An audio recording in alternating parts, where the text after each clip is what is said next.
Today's Math Talk with Dr. Sherri is all about how to divide fractions. This is a topic that a lot of students struggle with because our brains just don't grasp the concept. So what I'd like to do is introduce it by talking about a pizza, because everybody loves pizza. If I have a pizza cut in half, but I want to divide it again, what's going to happen is I'm going to get more pizza, more pieces, which means my denominator is going to increase.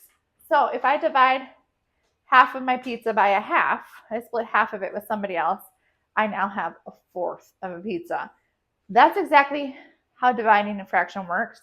But what we see is when we see it in numbers, we really struggle.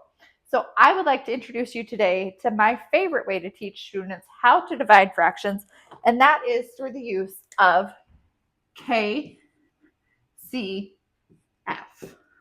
Not KFC, but KCF. The K stands for keep because we are going to keep our first fraction. The C stands for change because we are going to change our division symbol to multiplication. And finally, we are going to flip our last fraction so the denominator becomes the numerator and the numerator becomes the denominator. So let's see that done in a problem. And as you know, with Dr. Sherri, we do things in 3 ways. The first problem you do with me. The second problem we do together. And finally, the last problem you do on your own. I will give you the answer after you take a minute to pause and do it yourself. So let's do an I do before our we do. 1/3 divided by 2/3.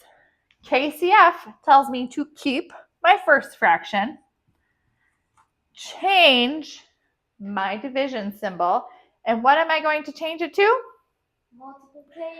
Multiplication. Finally, I need to do the F, which is flip.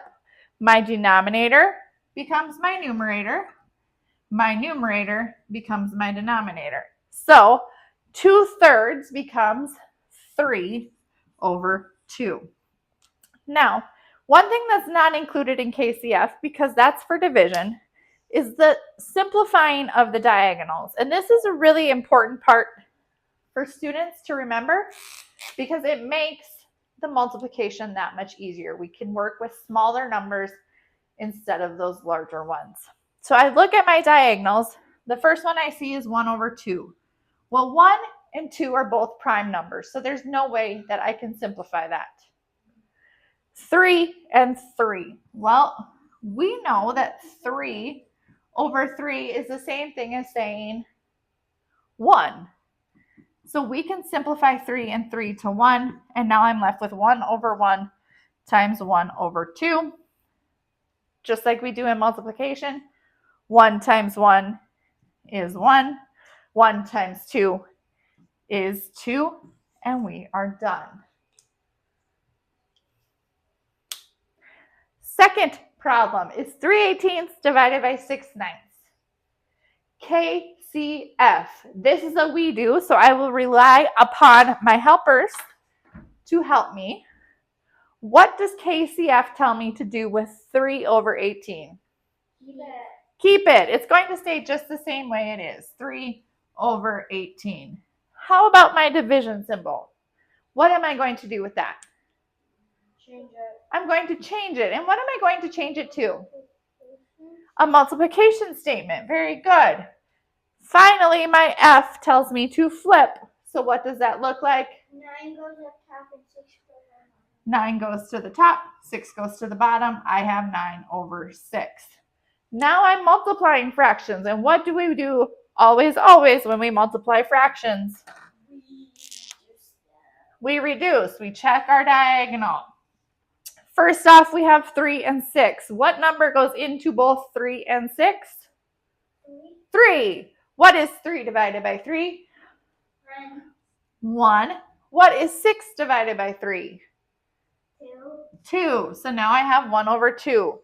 Am I done simplifying? Nope, I'm not. I need to look at my other diagonal, 9 and 18. What number goes into both 9 and 18? 9. 9. Very good. What's 18 divided by 9? 2. 2. And what's 9 divided by 9? 1. 1. So now we're going to rewrite this, clean it up before we do that actual multiplication statement. On my left numerator, I have a 1.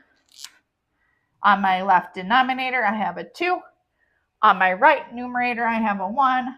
On my right denominator, I have a 2. So now, what started out as something kind of scary, 3/18 divided by 6/9, is now something very straightforward that we know how to handle. 1/2 times 1/2. Multiplication of fractions. We take 1 times 1. What is 1 times 1? 1. 1. We take 2 times 2. What is 2 times 2? It is 4. We come up with an answer of 4. So we've done one with me, we've done one with we, and now we do one with me. It's your turn to take a minute, solve 4/5 divided by 11/25 using the KCF method. I'll solve it while you do. You can check your work.